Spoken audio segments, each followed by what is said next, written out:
And welcome back to the X-Zone One and All. I am Rob McConnell, and we're coming to you from our broadcast center and studios in Hamilton, Ontario, Canada. If you'd like to send me an email, and I do love getting your emails, whether they're the seedy kind, which are the majority at times, depends on who the guest is, or the enlightened ones that I get when we talk about New Age stuff, or from you aliens out there. And I don't mean the ones that are on their way from Guatemala up to the U.S. border. I'm talking about the ones from outer space. Yes, I use my decoder ring to understand what you're talking about.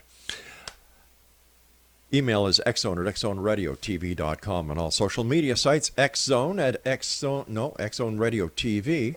And if you'd like to find out about the programming we have available for you 24/7, 365 on the X-Zone Broadcast Network, www.xzbn.net.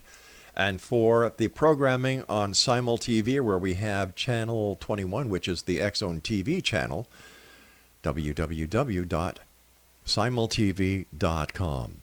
We're going to be talking about one of my favorite subjects tonight, X-Zone Nation, and that is Egypt. My guest this hour is Chance Gardner. He is an award-winning graphic designer, 3D animator, cinematographer, and editor. After a 20-year career producing motion graphics and on-air promo for major TV networks, including 20th Century Fox, Paramount Studios, and NBC Universal, he retired from television in 2001 to make documentaries.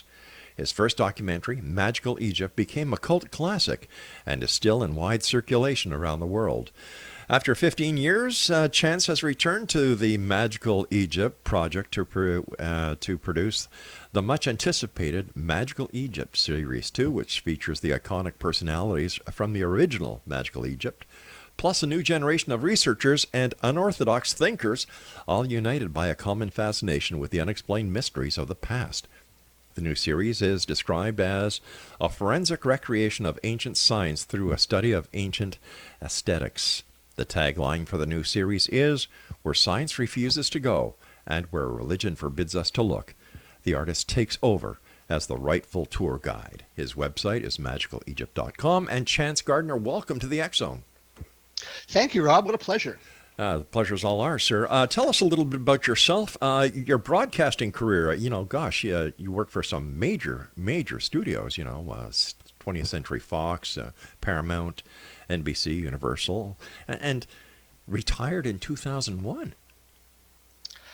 Remember what was happening in 2001 in the States? The States started becoming a scary place, not nearly like it is now, but yeah, I met this character, John Anthony West, while I was working at the networks. I was at the time working on this god-awful Egypt special through Fox, and largely fraudulent and idiotic. But I got a chance to meet my hero, John Anthony West, and it changed my life forever. Not necessarily for the better, because once I met John, I moved to Egypt, and he was like my Grateful Dead. I just followed him around for a couple of years and videotaped everything that came out of his mouth. And early on, nobody really suspected that he would become such a counterculture icon. At the time, it was a very obscure subject. And I was just so personally taken with this man that I thought it was a good use of my time. And the show speaks for itself. It's been out there for a while, and it's made the rounds. It's had hundreds of millions of views on YouTube.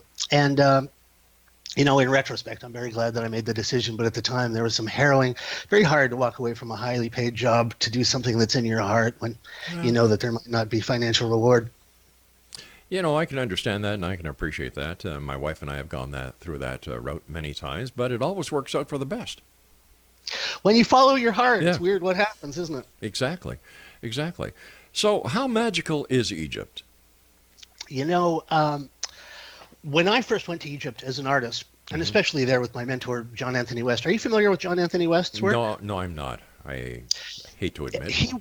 He was a really iconic person. He called himself a rogue Egyptologist, and he was very much against the orthodox idea of ancient Egypt. There's some things that are just patently, provably not true, like they only had copper tools to work with. And a lot of our presumptions about the state of technology and the state of intelligence, in the distant world, we're really not getting a completely accurate picture from Orthodox Egyptology. And to your question, one of the things that we're really not getting an accurate picture about is this weird ubiquitous presence of magic and sorcery, and in this incredibly responsible, sophisticated, meticulous way that blended with biology and it blended with science. Egypt was a unique culture because it had such a holistic, a holistic kind of meta science. So there was no psychology that wasn't addressed in archaeology, in architecture.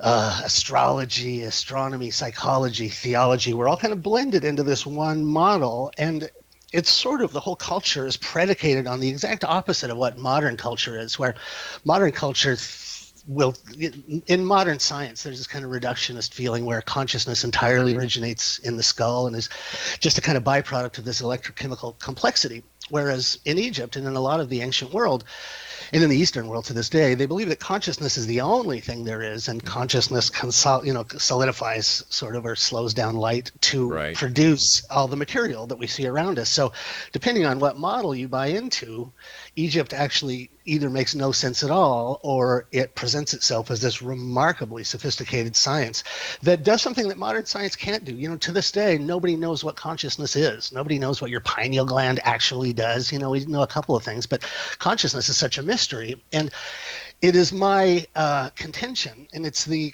contention of the show, that what Egypt left behind wasn't this crazy, nonsensical proto-religion, but it was, in fact, a very robust and sophisticated science.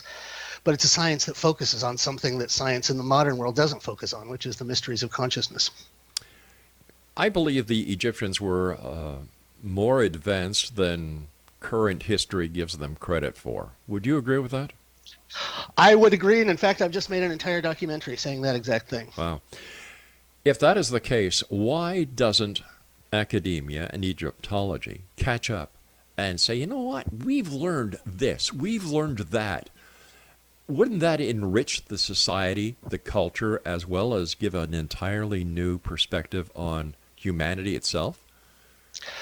I believe it's the most important unacknowledged bit of new science that there is. And I have to be very careful because Egyptology is such a broad word, and there's so many Egyptologists out there. Yeah. When I was younger and I was spending time with my mentor, this guy, John Anthony West, he wrote this book, and it really did outline all of the new findings and the new models that we have that demonstrate beyond question that they were much more sophisticated than we gave them credit for. And Egypt is full of engineering feats that we literally can't accomplish today. So there's no question that they were smarter. But I watched John spend his whole life banging his head against a wall that was never going to yield for him, which was he kept thinking that he was going to make Egyptology update their views and apologize to him. And there's something systemic in holding on. If you're a professor, if you're a tenured anybody, if you're an expert of any kind, and someone else comes along and presents a new model that completely invalidates everything you've spent your life on, plus is going to require billions of dollars to reprint history in school books, the tendency in a lot of different sciences, and this is more a personal thing than a scientific thing, that territorialism and protecting one's identity and reputation. And also, Egyptology is a very discrete science. It's actually a humanity and not a science, but it's a very discrete thing, and it's insular, if you know what I mean. It's very isolated. And one of the things about magical Egypt is we realize we're never ever going to get anybody from the old school to listen. They say science happens one funeral at a time. I love that. As the old school dies out, there's a new generation of Egyptologists that are completely much more open-minded. And in fact, years ago in Russia, the de facto Russian encyclopedia mentioned John West and this alternate model of Egypt as a viable contender to the orthodoxy. So I don't want to paint anyone with a bad brush or say there's ill intentions, but there does seem to be this systemic resistance to recognizing how smart they were. Here we are in the year 2018, and academia is still brainwashing our youth with the fact that, or the misfact, I should say, that Christopher Columbus discovered the Americas. Well, we know that is one of the biggest lies that kids are taught today.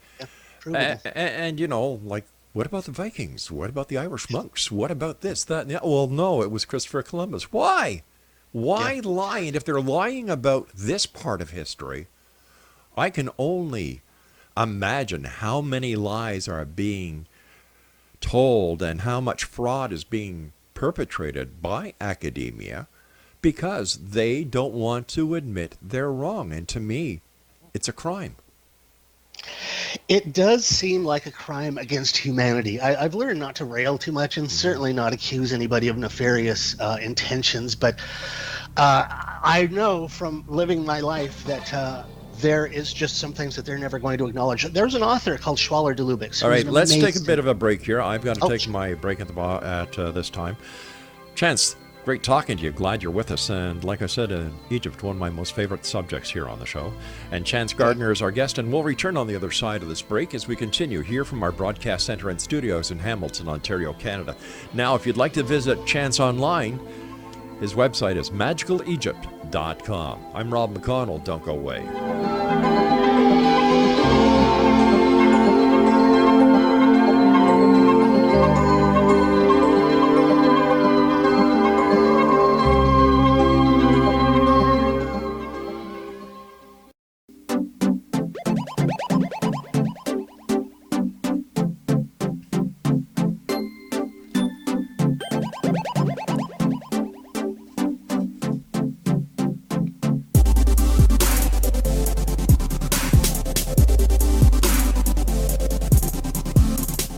Chance Gardner is my special guest this hour, X Zone Nation. We're talking about Magical Egypt. And for more information about Magical Egypt, visit Chance's website at www.magicalegypt.com.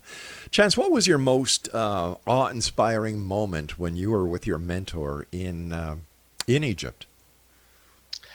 The thing about Egypt is everywhere you look, when you're with a tour and you step around a corner to have a pee and you're just standing there looking at a wall, like literally every square inch of Egypt has some undiscovered miracle in them. So I could give you 100, but just off the top of my head, there is an accurate picture of a sperm cell in Luxor Temple coming from the phallus. I'll say phallus, that's radio safe, right? Yeah, issuing forth from the phallus of the god. And it is this anatomically correct sperm cell. One of the contributors to the new Magical Egypt series, Brad Clausen, discovered that in the statuary, there is perfect models and depictions of the human brain. Wow. In phenomenally sophisticated and accurate way. And not only do they feature these, like when you look at the front of a ram and the way the horns shape and this thing that comes under the ram, it's a perfect depiction of the hemispheres and the brainstem.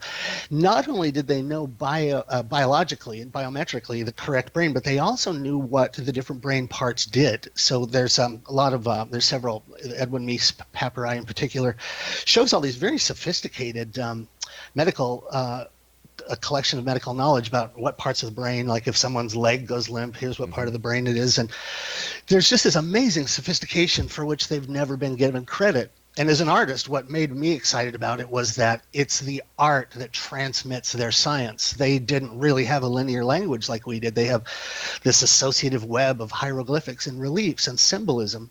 And it's been mistranslated. And in fact, it is this really robust set of scientific data about the biology of the brain and the emergent property of consciousness. So there seems to be not only schematics of the human brain that are dead on, but these schematics of consciousness, which is something that is much more rare and unexpected. But where did they get this knowledge from?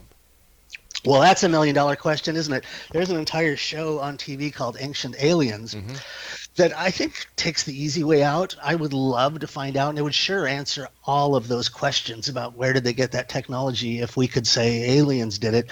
But if you think about what we've accomplished in the last 200 years, you know, when America was starting, when, you know, the Louisiana Purchase happened, think about our state of technology then, and 200 years, 300 years later, where we're at. The premise of this particular camp is that well, even Plato talks about this previous civilization. Some people call it Atlantis. Lots of different people call it different names. And it's sort of weighed down with a lot of negative baggage. But if you give credence to the idea that before history as we know it, there was another earlier chapter that might have flourished for thousands and thousands of years uninterrupted. Look at what we've done in 300 years and imagine what we could accomplish in, 4,000 or 5,000 years. And then you don't really need aliens to explain the technology. I'm interested in Zecharia Sitchin, and there's a big fight about whether Zecharia Sitchin's translations are correct. Yes. Where he very explicitly talks about it. But most other people that read Sumerian say that he's, that his he's got a kind of a fanciful translation. So I don't know. And I think if we outsource it to aliens, we've really shortchanged ourselves, because this is us and this is our human intellect. And I prefer to think that it was just people being smart. Where did their fascination with navigating the afterlife come from? If you understand consciousness correctly, and if you don't happen to buy into the model where consciousness is a one-time thing and it's an accidental phenomenon of the brain, the only other possibility is this idea that Plato talked about, where consciousness is like your relationship to your car. Where, imagine if you were still driving the first car you ever bought. Isn't it much more fun to think that you have a series of incarnations over which time you're learning these lessons? And I understand it's on thin ice about sounding kind of insane and new agey, but if we don't get conditioned too much into the Western way of thinking about things, which is very reductionist and makes us, monkeys in the past and whatever, I think that it's a very optimistic thing to think about, ourselves in this much more intelligent light, that we came from geniuses. And if anything, we're a very debased and descended intellect compared to the past, rather than this idea of linear progress where we keep getting smarter. Where did all this knowledge go? Oh, now that's an interesting thing. There's a bunch of different stories, and I'm not here to bash anyone or anything. I understand that, and I respect that. There's this thing about conquering Christian armies where, and it's not just Christianity, but just about any power structure has this motivation to erase what came before it. So you see the suppression of the past really active in China right now, in a lot of different countries, even in Australia for some reason, because of the Queen's tenuous ownership of Australia. There's a huge, huge pressure to just shut up about this stuff and ignore the past. And so there's a lot of money in religion. There's a lot of money in scientific territorialism. It's one of those things it's hard to point to like that's the culprit. Well, in my opinion, religion is no longer a religious philosophy. It's a business. The Pope is the chairman of the board. The College of Cardinals are the directors, and everybody who puts whatever they can into the collection pot are the shareholders. Well, have you ever been to the Vatican?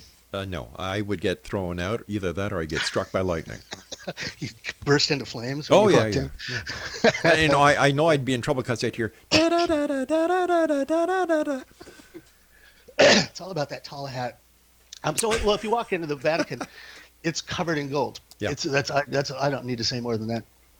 Mm-hmm. Well, isn't there a connection between Egypt and the tall hat? Because didn't King Akhenaten actually, according to some, have the hat that showed power? And this was actually, from what I understand, was actually adopted by Catholicism in order to show the supreme power within the church.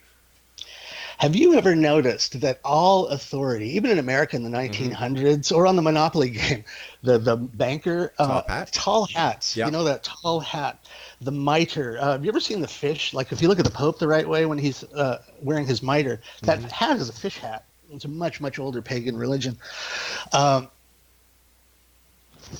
Where are we going with this? I just blanked. Well, I'm glad you did the crossover between Christianity and paganism, because I believe that paganism is a lot older than Christianity, and Christianity started in order to do marketing against the pagans in order to get the more I was going to say subscribers, but the more parishioners.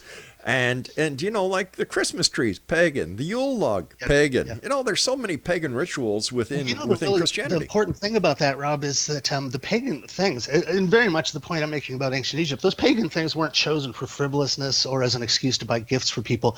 The pagan holidays marked actual points, like high noon on your watch. They marked these celestially important events. And then later, there was this kind of imposition on them of, let's make them Christian holidays. So Astarte, which became Easter, became all about the resurrection. But in fact, it was this pagan thing. And it's supposed to take place on this very specific astrological night. And, the solstices and the equinoxes. And it speaks to my point that there is actually a science that's been mistranslated. And I couldn't say whether it was intentional or not. But anyway, to your point, I love the big head idea. Akhenaten was unique. Akhenaten and his children had this elongated skull. Yeah. You know that word Homo capensis?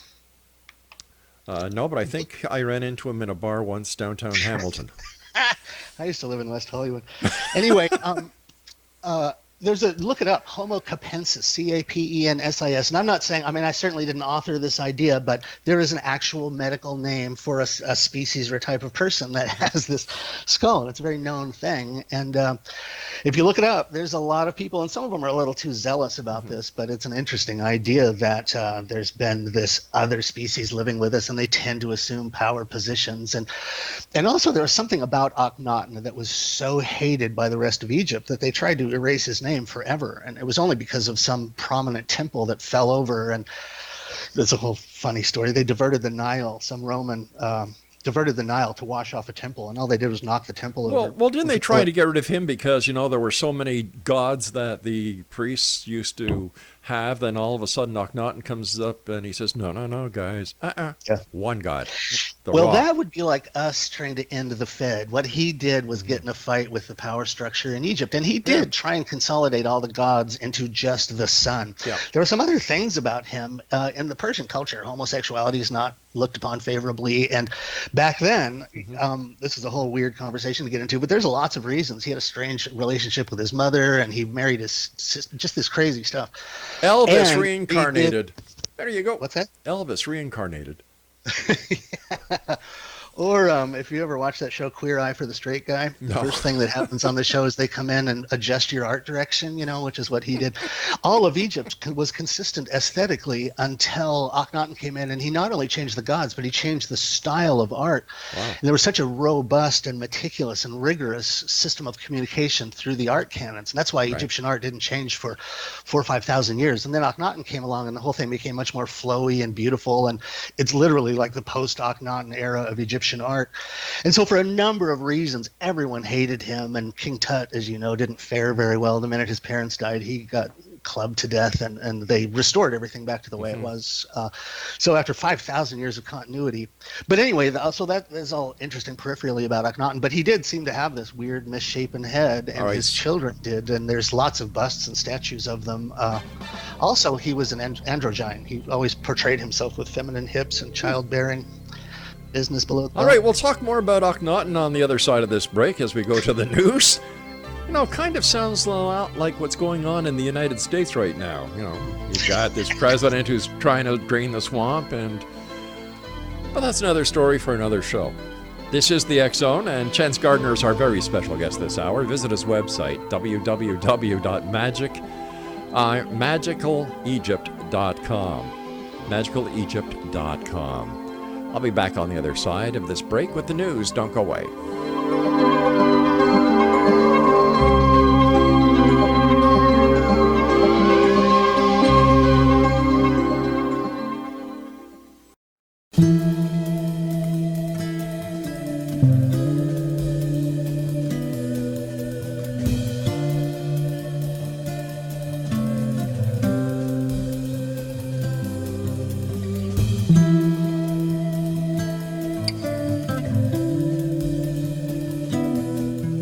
Chance Gardner is my special guest at this hour, Exonation. His website is magicalegypt.com. Chance, we were talking about navigating the afterlife. We've been talking about your series, Magical Egypt. I have to ask you this because we deal with ancient astronauts and so on. I've had Von Däniken on the show. I hosted a lecture seminar exhibition in St. Catharines going back to 1997, I believe it was, and Von Däniken came over, and I know Tsoukalakis when he was a little more sane than he is right now. What is your take on the entire extraterrestrial connection when it comes to Egypt? Like, they want people to believe that the Egyptians did not have the experience to build the pyramids, that there was extraterrestrial intervention or assistance or know-how or engineering involved. I'm not at all opposed to the idea. And I have to say, one of the first books I ever read as like a 9-year-old or something was Chariots of the Gods. Chariots of the Gods, yep. Totally. And then that adaptation, I was so glued to that. He's awesome and he's iconic. I really have not seen anything that makes it absolutely certain. I mean, when you listen to him, the Nazca lines and the scale of the pyramids, and I don't know if you know Lloyd Pye, but definitely. I knew Lloyd I knew Lloyd very well before he passed away. See, Lloyd is a careful, responsible scientist. I know a lot of people that are in theater, that are in writing, and I know a lot of people that just are in this industry and just are fantastic at making stuff up. Mm-hmm.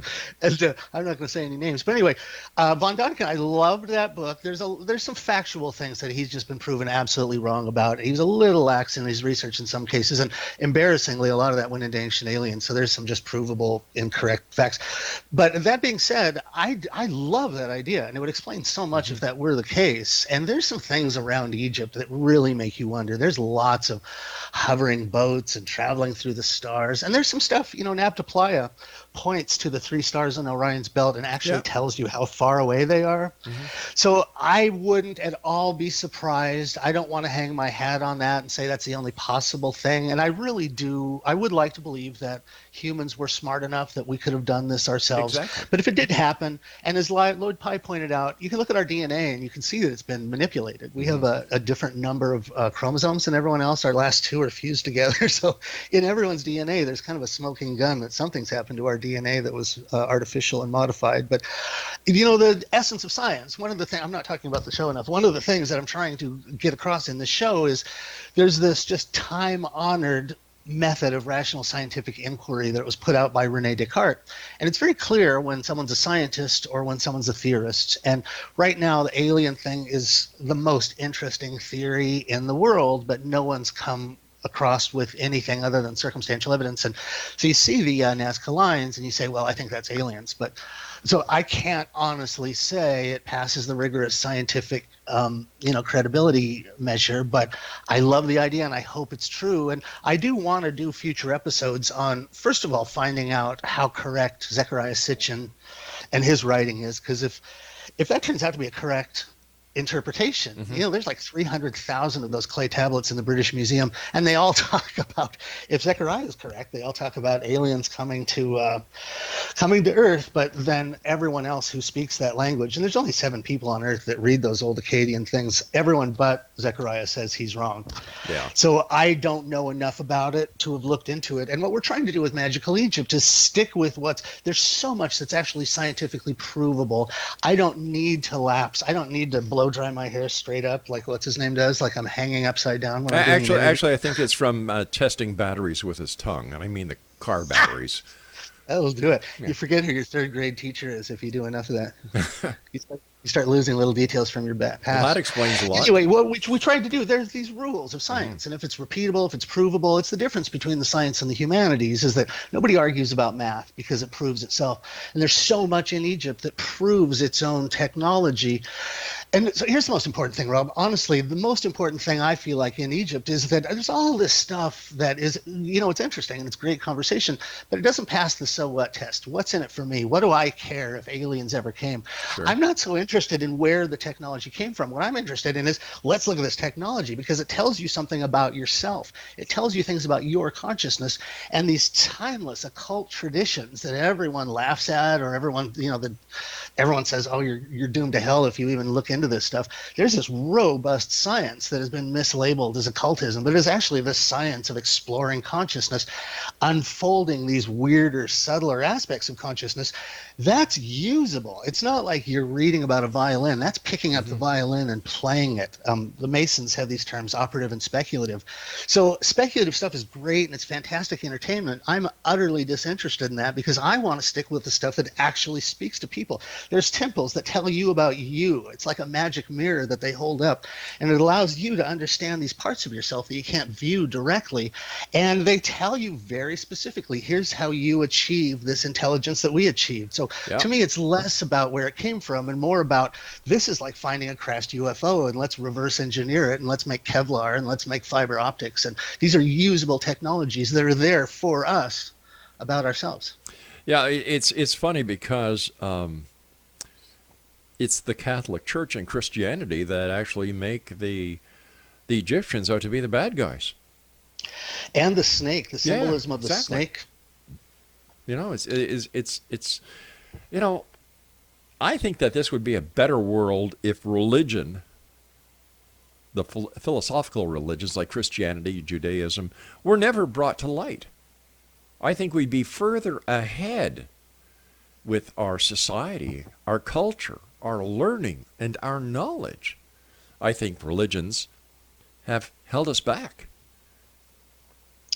It's just like a big dessert tray. You know, the dessert cart comes by, and certain people are going to have sugary sweets, and certain people are going to have a delicious grape. And it's up to the discerning mind to decide, you know, you're the only one that gets to decorate your inner garden. And the building blocks you use to build your psyche are all made up of your choices about what to expose yourself. And so I prefer, let's find things that actually make it better. Let's find things that make me understand how to get to these places where, you know, there's all this stuff, intuition and empathy and all these crazy things that we've learned. And it sounds superstitious or supernatural to us now, but they're latent, dormant properties of consciousness. And when you see a civilization that's learned how to tap into these extended ranges of consciousness, and then they show you, here's some simple, something with your diet, something with sexuality, you know, there's a whole tantric, one of the more interesting things that we found is this whole tantric and sex magic tradition that you find springing up in later occultism and very prominent in the East, Tantra and Kundalini traditions. They were all present and very sophisticated in Egypt, but all of Egypt passed through this Victorian filter of 18th century Englishmen, and the idea of sex and sex magic and semen retention and all this stuff is just, it's so out there and it's so just flammably taboo. And what's that word when you say, oh, it's blasphemous. It's so burning, shining blasphemy to explore this stuff. And it's just, it's about you. And we've lived through the greatest Victorian hangover and this repression of sexuality. And certainly sex has never been considered an important part of consciousness. It's certainly never been the doorway to higher consciousness. In the West, if you go to the East, this is very humdrum, pedantic, you know, so what? I know that already. But in the West, we just don't acknowledge that. And there's just such a pressure to sublimate. But once again, it comes under the auspices of religion. I'm glad you're saying this. Listen, I see it as I see it. That's well, look, that is the nature of good entertainment, and it's where entertainment stops being entertainment and it starts actually helping people. Because the one thing nobody ever gets after 20 years working at networks, I know that there's a certain type of nutrition that nobody gets, and it's just the plain truth. Exactly. You can eat McDonald's all day long and you can starve to death because all you want is a carrot or something with actual nutrition in it. And that's the difference between those, you know, the shows where people sit around and make up campfire stories, and they're very good, very entertaining, but they're just made up campfire stories, versus what the different tact, people like John Anthony West and Robert Schoch and Robert Bauval and Graham Hancock, really trying to stick to this tether of provable scientific truth.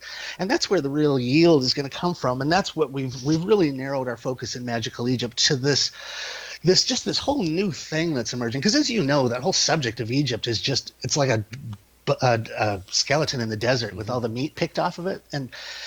And then there's the overt stuff that everyone harps on, but there's this whole unexplored thing, the traditions of magic and sorcery and sex magic and this, you know, Kundalini, the snake that comes out of the third eye. It's the most iconic thing you see in Egypt, this snake coming out of the third eye.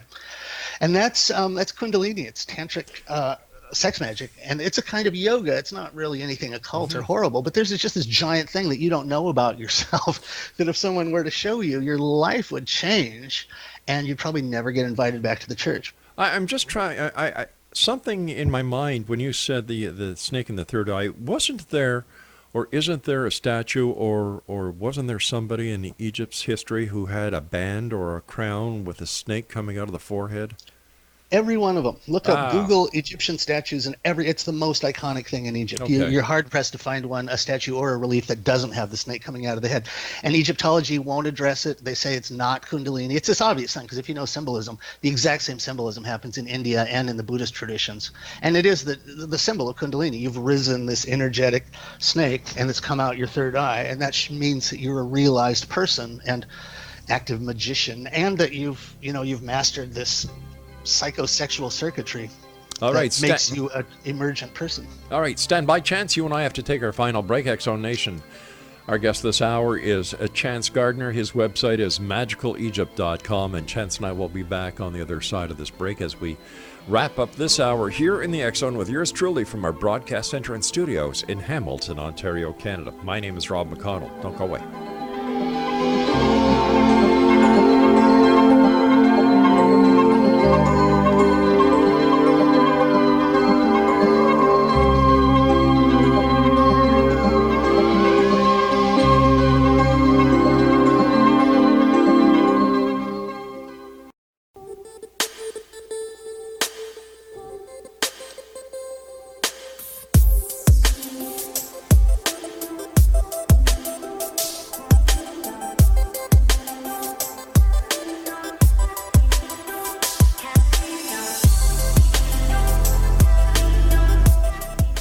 Chance Gardner is our special guest of this hour, Exonation, www.magicalegypt.com.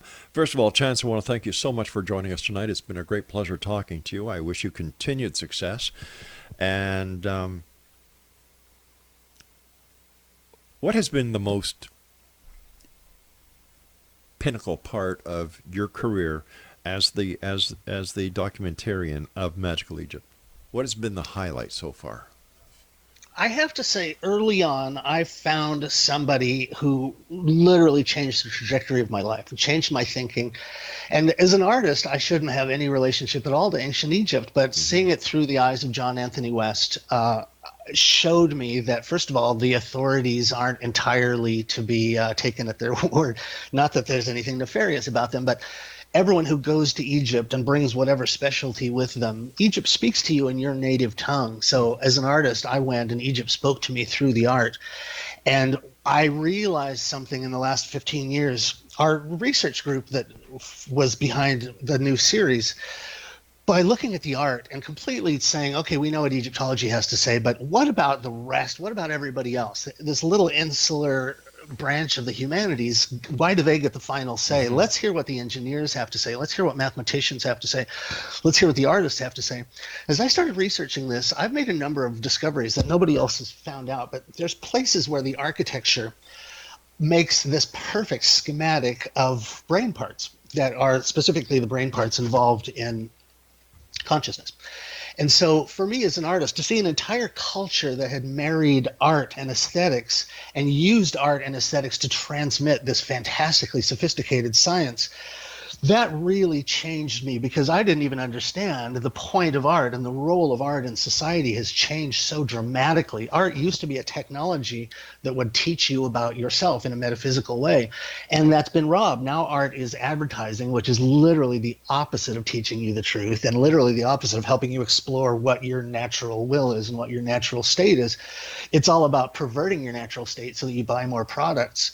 And so not only did I learn that humanity has suffered this great shift from sort of a right hemisphere mode of consciousness to a left hemisphere mode of consciousness, but art itself has been so debased that it's lost its power in the world. And the artist, of course, is irrelevant now because art has been perverted. And if we go back far enough, there was this perfect marriage of art and science that energizes me as an artist, as a public communicator. And it's the secret behind timeless masterpieces. Every artist should look into transmitting these ideas, and your art will be a masterpiece and it will stand the test of time. How did the Egyptians feel about you doing your Magical Egypt series?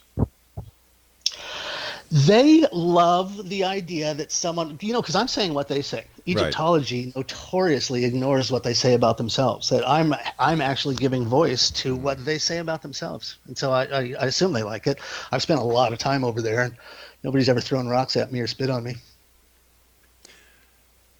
What would you like to share with the world right now about Egypt and how significant Egypt is and why we should learn more about Egypt? There are some remarkable groups and segments of society. There are esoteric brotherhoods, there are fraternal organizations, there are secret societies, there are out and out occult and magical organizations. And the secret of ancient Egypt is not a secret. These places, you can go into any Masonic chapter, and you can learn more about ancient Egypt and more about magic and more about your consciousness than you'll ever learn reading a million books from Orthodox Egyptology.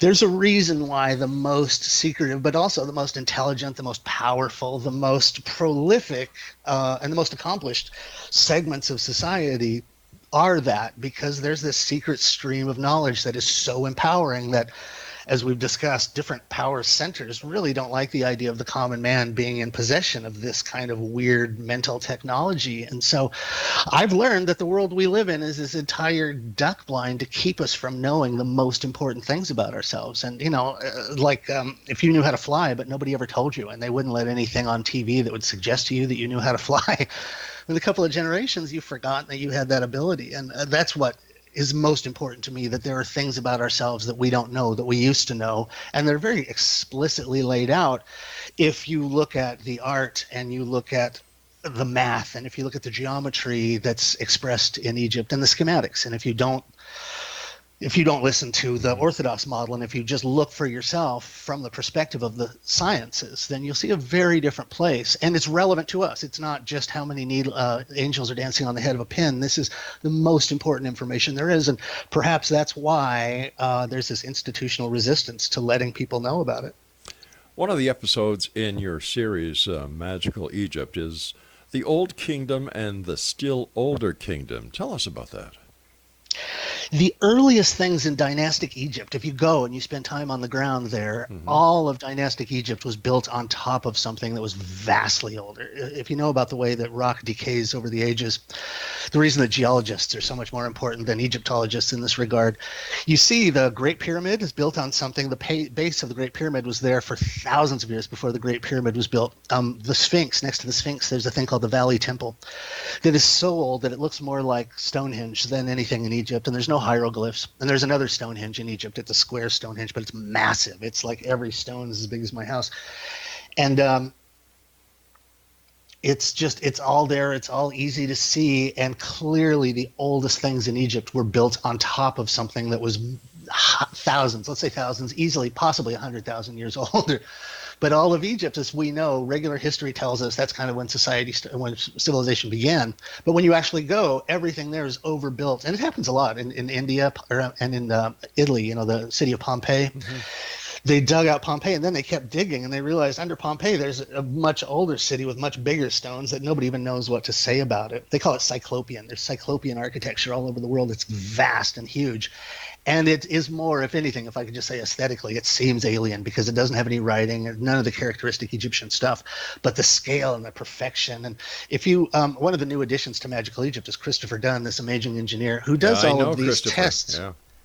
Yeah, he's awesome. Yes. There's just all of this new proof from fields outside of Egyptology that there was a sophistication of technology that we just can't explain. And that technology seemed to have come from before Egypt rather than just someplace else concurrent with Egypt. Yeah, you mentioned Robert Bauval. He's been on the show. Graham Hancock, he's been on the show. Christopher Dunn, he's been on the show. Zachariah Sitchin's been on the show before he passed away. Lloyd Pye was on the show a number of times. You see, prior to Star Child, Lloyd used to be a Bigfoot expert. Wow. Yeah, and he was very well versed in Bigfoot, and then he came across Star Child, and from there on, his expertise was brought over to the Star Child project, and he is sorely missed.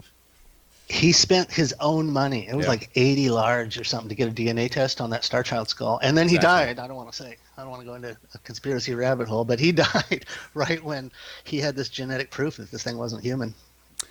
It seems that's always the way. You just get to a certain point and then something happens. I just invented a car that runs on water. Let's see how long I live. Interesting. That's a very common story, though, that anybody who gives free power or cars that run on water, they don't last more than a couple of months after they announce that. Yeah, I've heard that many times. Mind you, I solved the great mystery about how Jesus walked across the water. He knew where the rocks were. I believe that there's always a logical explanation for anything that we can't understand at first. And yet, I believe that, fact is stranger than fiction. It's more exciting. You don't have to make, there's so much unknown yet in this great planet of ours. And it's through shows like yours that more people will have their eyes opened and more questions will be asked. And I think that's what, as a filmmaker and as a documentarian, that is exactly what you want to do, is get people asking those important questions based on the information that you bring them. Yeah. One of the most interesting ideas that I've come across in a long time is there's this idea that Plato used to talk about called anamnesis. And if the premise is true that you have actually lived a succession of lives, you have this just banks and pods of memories. And when you look at art or when you hear something that's true, most people, if you're a higher functioning person, you had just automatically go, oh, yeah, that's true. And Plato's idea and the idea of anamnesis is that you never learn anything new, but you recognize true things from previous lives that you've learned at great expense, what's true and what's not true. And so this idea of anamnesis happens when you fall in love at first sight or when you hear a song and you instantly love it. You're remembering something from one of your previous incarnations. I started playing guitar and I connected to this whole lifetime. I have not earned what I do, but I just tapped into this whole body of knowledge that I seem to have had from a previous lifetime that, related to music and stuff. And as I started studying this more, it's the reason why people have such a weird relationship to ancient Egypt, because if there is anything to the idea of previous lives, we've all spent some time in ancient Egypt. There's no missing that 5,000 year window. And so 1 in 10 people, and it happens to be, weirdly enough, all the people with the highest IQ, all the people to the right side of the bell-shaped curve have this weird, unreasonable, fascination with Egypt. And I believe it's not a fascination as much as a recognition and a remembering of previous lives. And that's why it's so special. And that's why, unless you address the occult aspect of ancient Egypt, you're not really looking at Egypt, and you're ignoring the thing that makes it all operative and actually applicable to us. Chance, I want to thank you ever so much for joining us. A great hour. I wish you continued success. And X Zone Nation, do yourself a favor. Visit www.magicalegypt.com.